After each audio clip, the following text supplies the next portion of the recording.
días. ¿Cómo están todos ustedes? Bueno, hoy vamos a tener un tema importante también para esta época en la que estamos viviendo y es acerca de la osteoporosis. Y el versículo que leímos, ¿verdad? Fue cuando Adán vio a Eva y dijo, esta hora es carne de mi carne, huesos de mis huesos. Y huesos de mis huesos también lo dijo Labán cuando le dijo, ciertamente eres hueso mío y carne mía. Y permaneció con él durante un mes entero. Interesante que cuando nosotros tenemos familia de sangre, decimos, esta es familia de sangre, ¿verdad? Pero en aquel tiempo Adán dijo, esta es familia de hueso. Y después Labán también le dijo a Jacob, esta es familia de hueso, ¿no? Entonces así como que es más profundo, ¿no? Es algo fuerte. Familia de huesos así como algo, ¿por qué lo dijeron así de hueso? Significa algo como fuerte, sustancioso, bien importante. La osteoporosis hoy en día es un grave problema porque cada vez tenemos más problemas con nuestros huesos. Y como lo vemos en esta imagen, la osteoporosis es cuando nuestros huesos empiezan a perder densidad ósea. En vez de ser fuertes, empiezan a perder esa masa ósea que los hace bien fuertes. Se dice que 1 de cada 3 mujeres mayor de 50 años sufre de osteoporosis y un 20% de sus víctimas son hombres. O sea que no solamente afecta a las mujeres, sino también afecta a los hombres. Se dice que mayor de 50 años todas tienen algo de osteoporosis porque después de los 50 años entramos en la menopausia y la menopausia significa una disminución de hormonas como el estrógeno que tiene que ver mucho el estrógeno con la formación de la masa ósea. Entonces la osteoporosis es esto que vemos aquí. Un hueso saludable es un hueso que tiene más trabéculas, está más denso, está más fuerte. Un hueso débil está con más porosis, ¿verdad? Con más poros. Si lo vemos allí, ¿verdad? Osteoporosis, es como que si hubieran poros en esos huesos. También las estadísticas nos dicen que según la Organización Mundial de la Salud, se espera que en el siglo XXI tengamos un 300% de incremento en la osteoporosis. Solo 1 de cada 3 personas ganan su independencia después de una fractura de cadera. Uno de los problemas más graves de la osteoporosis es la fractura de cadera. Una pequeña caída ya significa el cambio de vida. Mi abuelita, por parte de papá, a una edad muy temprana tuvo una caída, no tendría quizás 60 y tantos años, 65 años, cuando tuvo su primera caída con fractura. Inmediatamente eso limitó su vida y no alcanzó a los 70 años, producto de una osteoporosis temprana. 1 de cada 4 muere en el primer año después de haber tenido una caída y la mitad de los que sobreviven no pueden caminar sin ayuda. Entonces esto limita mucho la vida de una persona, por eso es tan importante tratar la osteoporosis. La osteoporosis disminuye la calidad de vida, produce cifosis, que es esa joroba que vemos muy común en las personas mayores, reduce la estatura, y lo veo con mucha frecuencia en mis pacientes porque aquí en Colombia cuando le sacan la cédula a la gente, ¿verdad? ¿Qué le colocan como dato? Su estatura, ¿verdad? Su talla, su estatura. Y van pasando los años y veo pacientes de 50 años que decían su cédula 160 centímetros y cuando los voy a medir ya miden 158, 156 y en la medida que van pasando los años siempre les comparo la cédula, lo que dice la cédula y los voy a medir y les digo, tienes osteoporosis, esa es osteoporosis clínica. Nada más con medirlo ya sabemos que tiene osteoporosis, porque a los 20 años, a los 18 años, fue medida esa persona y tenía una estatura, pero en la medida que va creciendo en edad, va disminuyendo en estatura. Además, puede producir dolor agudo y crónico, abdomen protuberante, porque cuando hacemos así, cuando nos jorobamos, ¿qué pasa con la barriguita? Crece, ¿verdad? Entonces nos vamos deformando, nuestro abdomen va creciendo. Pueden haber también trastornos gastrointestinales porque la postura también afecta nuestra digestión. dificultad respiratoria porque la postura afecta la respiración y por ende depresión. Entonces, todo esto son problemas de la osteoporosis. Generalmente para hacer el diagnóstico lo hacemos con un estudio que se llama densitometría ósea y allí le mide a uno, generalmente miden la mano y la cadera o la columna y la cadera para ver la densidad de la columna y también de la articulación de la cadera, porque la cadera es la más importante. Si se fractura, ahí es donde es más problema. Y nos muestran este cuadrito que vemos aquí y colocan el índice donde usted está ubicado, ¿sí?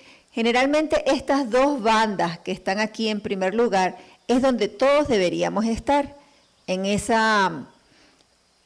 este rango, ¿verdad? En este rango de estas dos barras. Pero cuando esta figurita empieza a bajar, cada desviación estándar, que aquí dice -1, -2, -3, significa la pérdida del 40% de su masa ósea. O sea que cada vez que va bajando una barra, hay un 40% de disminución de su masa ósea.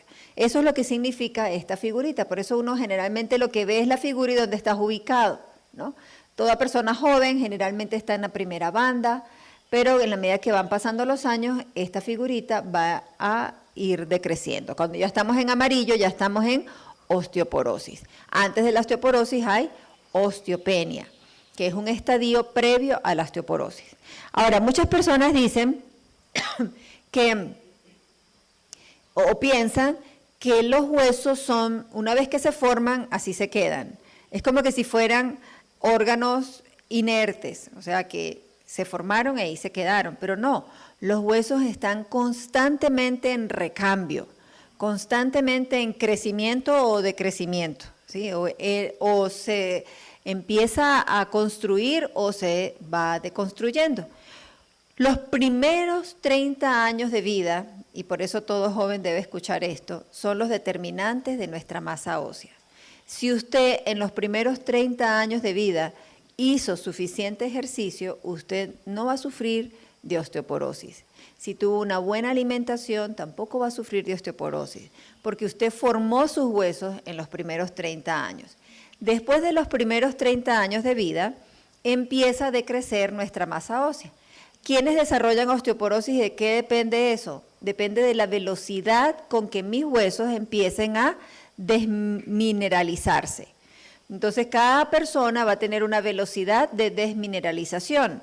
¿Y de qué depende eso? Bueno, depende de la genética, depende de su alimentación y depende de su actividad física. Pero cada año se dice que vamos perdiendo de un 2 hasta un 10%.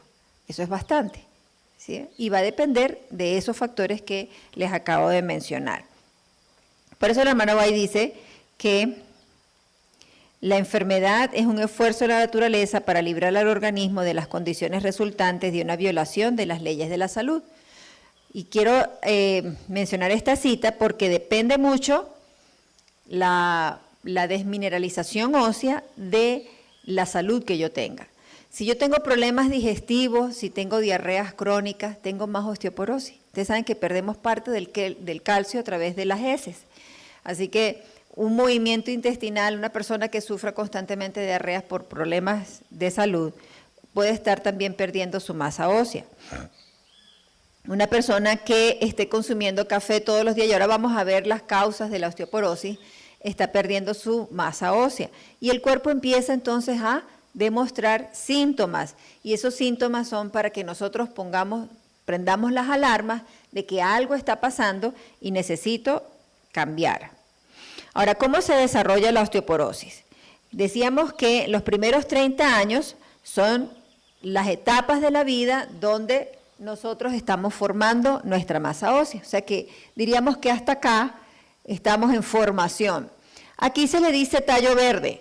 Tallo verde, los huesos de los niños son como un tallo verde. ¿Y cómo es un tallo verde? Cuando usted lo parte, lo puede partir. ¿Cómo queda? Como flexible, ¿verdad? Por eso las fracturas de los niños son tan fáciles de recuperar, porque es en tallo verde. En tallo verde significa que realmente no hubo fractura, solamente hubo como un pequeño doblez o algo que se pudo haber doblado, pero que volvió otra vez a su normalidad y va a seguir fortaleciéndose en la medida que va creciendo. Cuando ya llega a los 30 años ya tenemos huesos bien formados. Después de los 30 años empieza la desmineralización. Y se dice que puede ser más rápida dependiendo de nuestra alimentación. Hay un estudio, lo coloqué aquí en inglés, ya les voy a colocar algunas cosas en español de este estudio. Se dice que la ingesta alta de proteínas se asocia con un aumento de la excreción urinaria del calcio. Mientras más proteínas yo consuma en la dieta, más calcio voy a perder, porque hay un metabolismo del calcio. El calcio tiene, normalmente deberíamos consumir 1000 miligramos de calcio cada día, o 1 gramo, es lo mismo. Si yo consumo 1000 miligramos de calcio al día, parte de ese calcio lo voy a botar, y lo boto por los riñones o por las heces. Generalmente me quedan 300 gramos de lo que yo consumo, sea en suplementos o sea en la dieta. Solamente me quedan 300 de 1000. Pero si esos 1000 entraron con mucha proteína, yo voy a tener una acidez en mi sangre, en mi sistema renal, que va a provocar una mayor salida de ese calcio. Así que de esos 1000, en algunos se absorben 700, en algunos solamente quedan 300, porque lo perdí. Y si lo pierdo por los riñones, no solamente tiene un efecto de que perdí mi calcio, sino que ese calcio puede precipitar en los riñones y puede causar, ¿qué? Cálculos renales, ¿verdad? Veo con mucha frecuencia pacientes que en sus exámenes de orina, en el parcial de orina, aparecen cristales de oxalatos de calcio o cristales de ácido úrico. El ácido úrico es provocado por la ingesta de proteína. Pescado, pollo, de hecho en un estudio que leí reciente decía que el pescado era el que provocaba la mayor pérdida de minerales y producía mayor probabilidad de cálculos renales. Entonces cuando tenemos cálculos renales es porque estamos perdiendo minerales a través de la orina y eso depende de la acidez que tenga, que maneje los riñones. Y si el ambiente del renal es más ácido, mayor va a ser la excreción de calcio.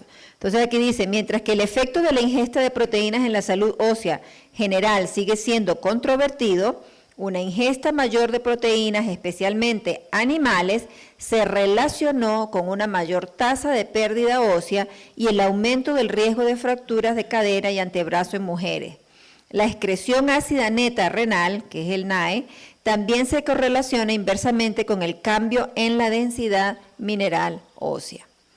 Interesante, ¿verdad? O sea, generalmente los médicos le dicen a sus pacientes, coma carne porque usted necesita la carne para mejorar sus huesos, pero la misma carne es la que hace que yo pierda mi masa ósea, la densidad mineral ósea. En este estudio que dice proteína dietética y huesos, también comentan que es bien aceptado que el incremento de la ingesta de proteínas se traduce en excreción de calcio por la orina. Asumimos que ese calcio venía de los huesos. O sea, que no solamente el que comemos es el que perdemos, sino ¿cuál? El que está en los huesos, ¿sí? Porque él es el primer dador de calcio. Y el calcio es un buffer. Un buffer es una sustancia que trata de equilibrar la acidez. Entonces, mientras más alta es la acidez, más tengo que sacar calcio de mis huesos para poder mantener el equilibrio ácido básico en la sangre. Entonces, esa es una de las razones por las que perdemos calcio cuando consumimos mucha proteína.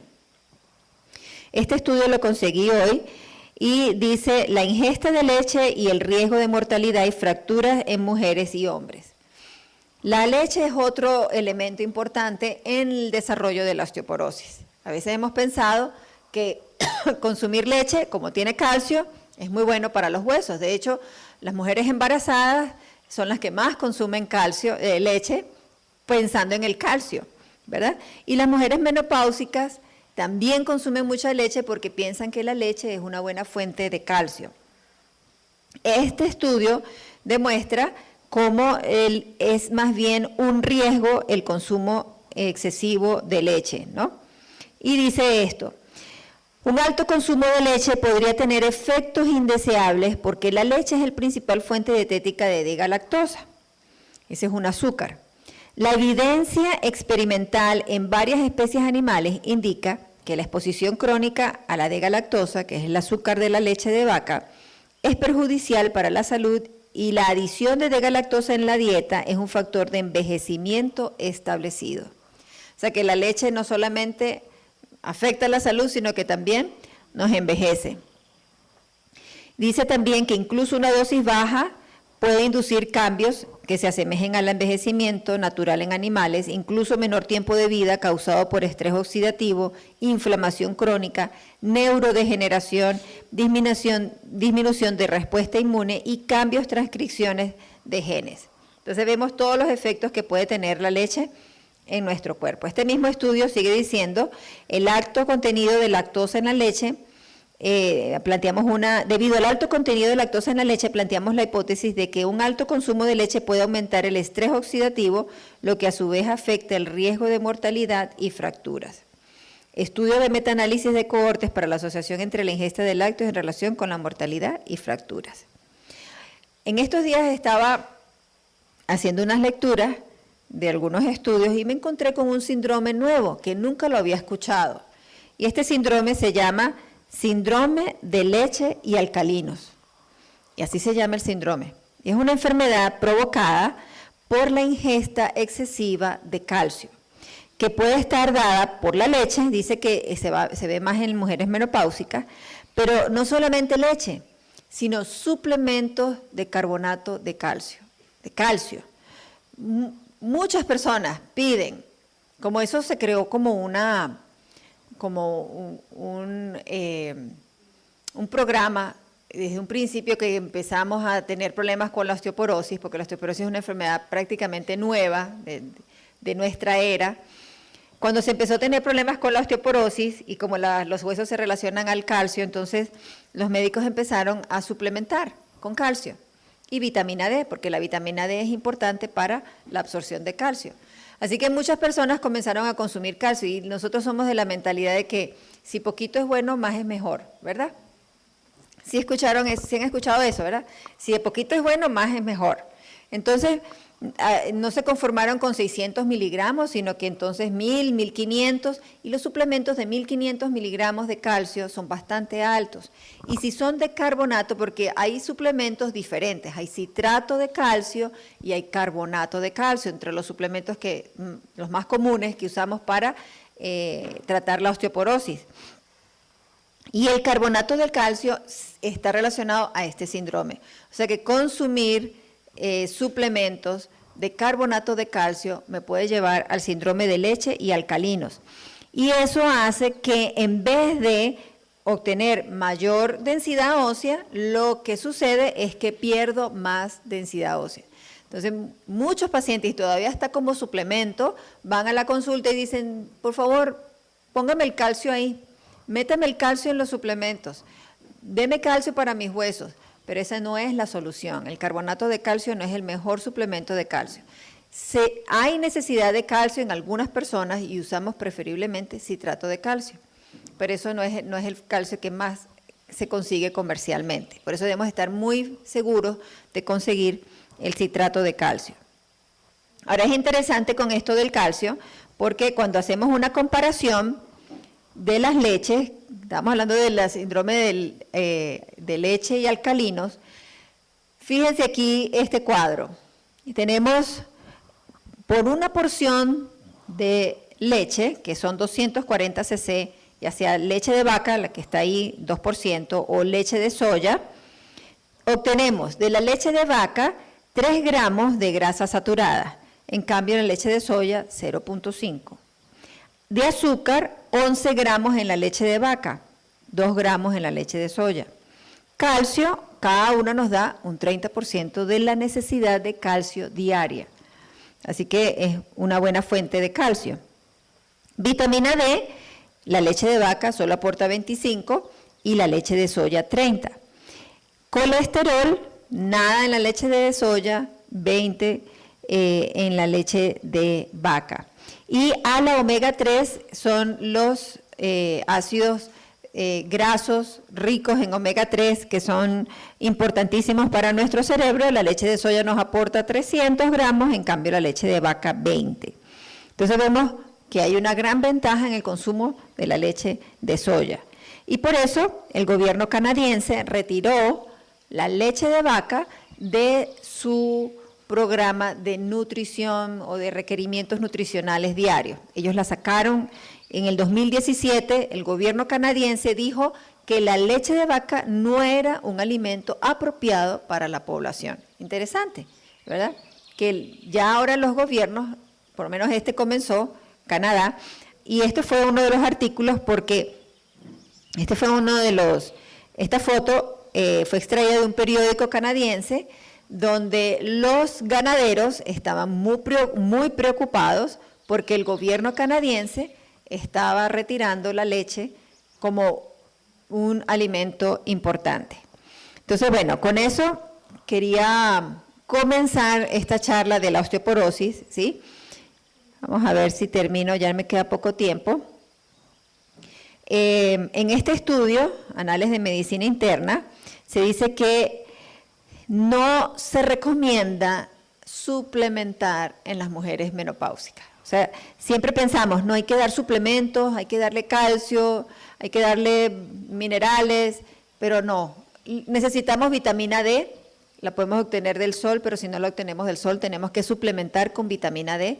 Y de hecho los suplementos de vitamina D, que antes comenzaron con 200 unidades, después 400, después 1000, después 2000, ahora va por 5000 y 10000. Necesitamos de 5.000 a 10.000 unidades de vitamina D diario para mantener los niveles normales. ¿Por qué estamos sufriendo de deficiencias de vitamina D a pesar de que llevamos sol? Porque hay un efecto ambiental, hay un problema a través del efecto invernadero, de la contaminación, los rayos UVB se están devolviendo más de lo que deberían caer en la Tierra y por eso la mayoría de nosotros estamos sufriendo, aún viviendo en el trópico, de deficiencia de vitamina D. Conozco muchas personas que llevan sol y tienen niveles bajos de vitamina D. Por eso es uno de los suplementos que sí se está recomendando que se mida, o sea, usted sepa cuáles son sus niveles y si los tiene bajos, los debe consumir para evitar el desarrollo de la osteoporosis. De resto, con respecto al calcio, el mejor calcio es el que viene en la dieta. Y en las próximas presentaciones vamos a mirar un poco acerca de esto y del balance, que con esta lámina vamos a comenzar la próxima semana, cuál es la fisiología del balance de calcio en nuestro cuerpo. Y vamos a conocer un poco de la función de la paratormona, de cómo es el trabajo de los intestinos, de los riñones, en el balance. Porque si nosotros conocemos la fisiología, ¿qué va a pasar con nosotros? Vamos a poder cuidar mejor nuestros huesos y cómo poder mantener la densidad ósea. Bueno, que el Señor nos bendiga.